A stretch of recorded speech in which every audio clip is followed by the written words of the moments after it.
జై శ్రీరామ్. ఆ రామ్ లల్లాని ఎప్పుడెప్పుడు చూస్తావా అని అందరి కళ్ళల్లోనూ ఒక ఆతృత మనందరికీ కనిపిస్తూనే ఉంది. భారతదేశం అంతా కూడా సెలబ్రేట్ చేసుకుంటున్న మూమెంట్ ఇది. రామ మందిర ప్రారంభోత్సవం ప్రతి ఇంట్లో ఒక ఫెస్టివల్ లాగా, మా ఇంట్లో జరుగుతున్న వేడుకలాగా అందరూ ఫీల్ అవుతున్నారు.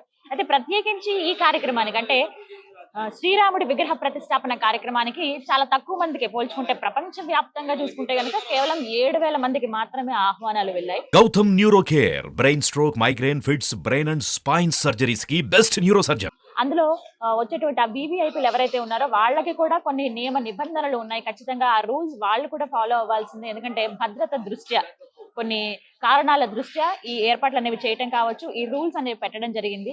ఏవైతే మొబైల్ ఫోన్స్ కావచ్చు, చార్జర్లు కానీ, ఏవైనా ఇతర ఎలక్ట్రానిక్ వస్తువులు ఏవి కూడా లోపలికి అనుమతించని పరిస్థితి. ముందుగానే అంటే దగ్గర ఒక 2-3 అంచెల భద్రత ఉంటుంది అక్కడ. సో ఎక్కడి నుంచి దాటుకుని వెళ్లే ప్రసక్తి అయితే లేదు. ఎలాంటి ఎలక్ట్రిక్ సామాన్లు ఏవైతే ఉంటాయో వీటికి సంబంధించినవి చిన్నవే కావచ్చు, చార్జర్లు కానీ, ఫోన్లు కానీ, ఎలక్ట్రిక్ వాచెస్ కానీ, ఏవైనా సరే ఐ వాచెస్ కానీ ఏవి కూడా లోపలికి అనుమతించట్లేదు. అందులో మరి ఫుడ్ విషయంలో కూడా లోపల ట్రస్ట్ వారే కొంతమంది కొన్ని స్వచ్ఛంద సంస్థలకి చెప్పి వాళ్ళతో ప్రిపేర్ చేయించారు. అందులో భాగంగా సురభి ట్రస్ట్ వాళ్ళు చాలా చక్కగా ఫుడ్ ప్రిపేర్ చేసి ఇలా బాక్సుల రూపంలో వివిఐపీలు ఎవరైతే మందిరం లోపల ఉంటారో ఆ ప్రతిష్టాపన కార్యక్రమం అంతసేపు కూడా దగ్గర ఒక 3,000 మంది వరకు లోపల ఉండే అవకాశం ఉంది. అంటే 7,000 మందికి ఇన్విటేషన్ ఇచ్చినప్పటికీ ఇంకా ఎక్కువ మంది వచ్చే ఛాన్స్ ఉంది.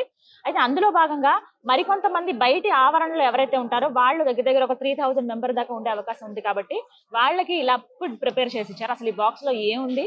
ఈ భోజన ప్రసాదం ఇక్కడ కూడా రాసింది చూసారా, శ్రీరామ్ భోజన ప్రసాద్ అని చెప్పి. అసలు ఈ బాక్స్ లో ఏముందో చూద్దాం. చాలా చక్కగా ప్యాక్ చేశారు. సో ఇది వెట్ వైప్స్, మళ్ళీ వెళ్ళి చేయి కడుక్కోకుండా క్లీన్ చేసుకునే విధంగా అనమాట. ఈ బాక్స్ లో ఏముందో. జై శ్రీరామ్.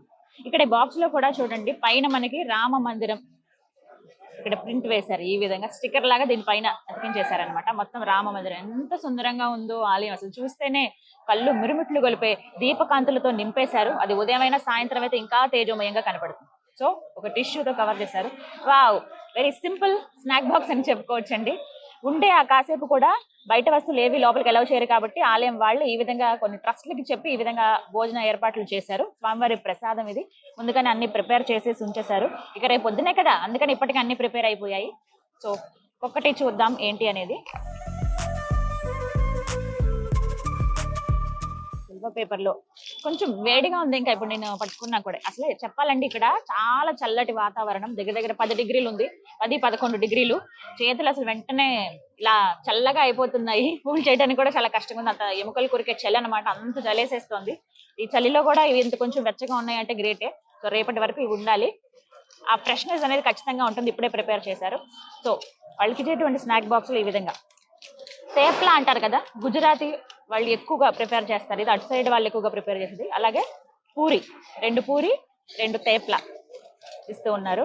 అలాగే వీటి కోసం అని చెప్పి సబ్జీ, బఠానీ బీన్స్ క్యారెట్ తోటి కర్రీ అన్నమాట. సో ఇవి కాంబినేషన్ వీటికి.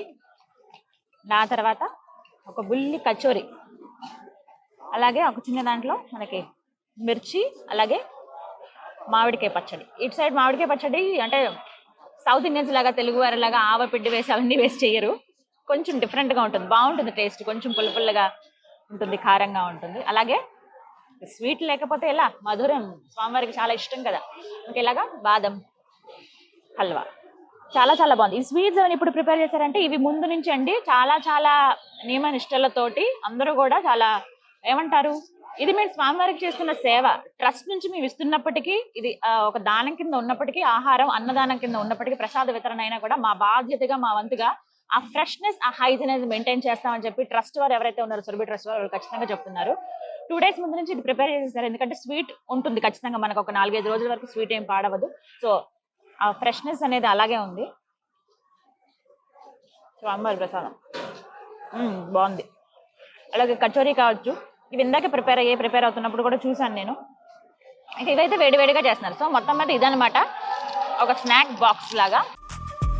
ఎవరైతే గెస్ట్లు వస్తారో, మందిరం లోపల ఎవరైతే వెళ్తారో వాళ్ళు మళ్ళీ అప్పుడు, ఎందుకంటే ఆ ఘట్టం జరగడానికి దగ్గర ఒక 4 గంటలు టైం పడుతుంది. 11 o'clock మొత్తం డిగ్నిటరీస్ అందరూ వచ్చేస్తారు. ఆ తర్వాత మళ్ళీ లోపల వాళ్ళు బయట వాళ్ళ లోపలికి ఇలా ఎవరిని పంపించరు, చాలా సెక్యూరిటీ ఉంటుంది. కేవలం ఇన్విటేషన్ ఎవరి దగ్గర అయితే ఉంటుందో ఆ ఇన్విటేషన్ ఒక్క పర్సన్ లోపలికి వెళ్ళాలి, మళ్ళీ వేరే వాళ్ళకి కూడా ఆ ఛాన్స్ లేదు. సో అంత కట్టుదిట్టమైన భద్రత ఏర్పాట్లు చేశారు, చాలా స్ట్రిక్ట్ రూల్స్ అయితే ఫాలో అవుతున్నారు. సో వచ్చిన వాళ్ళకి ఈ విధంగా భోజన ప్రసాదం ఏర్పాట్లు అన్నమాట. అదృష్టం ఉండాలి ఏదైనా స్వామివారి ప్రసాదం మనం తినాలంటే. సో ఇవన్నీ అవ్వగా మళ్ళీ చేతులు కట్టుకోవడం కానీ పక్కకు వెళ్లకుండా జస్ట్ వెట్ వైప్స్ కూడా ఇచ్చారు. సో ఇలా పెట్టేసి మొత్తం ప్యాక్ అన్నమాట ఇదంతా. ఎంత చల్లగా ఉందంటే ఇక్కడ మాట్లాడుతున్నా కూడా మాటలు అసలు సరిగ్గా మాట్లాడలేకపోతున్న పరిస్థితి, చాలా చలేస్తుంది. కానీ ఆ స్వామిని తలుచుకుంటూ చకచకా పిల్లలందరూ ఈ ట్రస్ట్ సంబంధించిన పిల్లలు ఎవరైతే ఉన్నారో వాళ్ళు ప్రిపేర్ చేసేస్తున్నారు. పిల్ల పెద్ద అందరూ కలిసి ఎక్స్ స్టూడెంట్స్ ఎవరైతే ఉన్నారో బయటకు వెళ్ళిపోయి వాళ్ళు జాబులు చేస్తున్న వాళ్ళు కూడా మా వంతుగా మేము సాయం చేస్తాము, మా వంతుగా ఇది ఒక సేవ కార్యక్రమంగా, ఇది మా బాధ్యతగా వచ్చి చేస్తామని చెప్పి వచ్చి సేవ చేస్తున్నారు అన్నమాట ఆ రామయ్య కోసం. సో మొత్తం మీద స్వామివారి భోజన ప్రసాదంలో ఈ కిట్ మొత్తంగా ఈ బాక్స్ లో ఇలా నేను చూపించినటువంటి ఆహార పదార్థాలు ఉన్నాయి, సేమ్ కిట్. ఇవి దగ్గర 3,000 అయితే ఇప్పుడు రెడీ అయిపోయి ఇంకా కొన్ని కూడా రెడీ చేస్తామని చెప్తున్నారు. ఎవరైతే ఆలయ ప్రాంగణం లోపల ఉంటారో వాళ్ళ కోసం ఈ బాక్సెస్ అన్నమాట. మిగతా వాళ్ళు ఫ్రీగా అన్నదానం కూడా చేస్తున్నారు. మిగతా ఎవరైతే 10,000కు పైగా భక్తులు వచ్చే అవకాశం ఉంది కాబట్టి వాళ్ళకు కూడా ఎటువంటి ప్రాబ్లం లేకుండా అన్నప్రసాద వితరణ ఉంటుంది. వీటితో పాటు ఒక వాటర్ బాటిల్ కూడా ఇస్తున్నారు. సో ఇదన్నమాట. సో ఏదేమైనా కానీ ఎప్పుడెప్పుడు ఆ స్వామివారిని చూస్తామా అనే ఉంది. రామ మందిరంలో మన 500 సంవత్సరాల నిరీక్షణ ఇది. వందల మంది హిందువులు కావచ్చు, అలాగే భారతీయులు కోట్లాది మంది కళ ఇది. మనం ఎంత సంబరపడిపోతామో కదా ఈ మూమెంట్ కి. మన ఇంట్లో ఫంక్షన్ అయినట్టే నాకైతే ఇక్కడికి వస్తే అదే అనిపిస్తుంది. అడుగడుగున ఎవరెళ్ళల్లో వాళ్ళు హ్యాపీగా సెలబ్రేట్ చేసుకుంటున్నారు జై శ్రీరామ్ అంటూ. మొత్తం అడుగడుగున వీళ్ళే కనిపిస్తున్నారు. టైం దగ్గర 9:30, 10 అవుతోంది. ఇంకా 6కో 7కో ఉన్న సందడి కనిపిస్తుంది ఇక్కడ. రాత్రంతా ఇదే విధంగా సంబరంగా గడిపేస్తున్నారు. రేపే కదా మరి అద్భుతమైన ఘట్టం ఉంది. ఆ ఘట్టం కోసం అందరూ ఎంతో ఆతృతగా ఎదురు చూస్తున్నారు. జై శ్రీరామ్.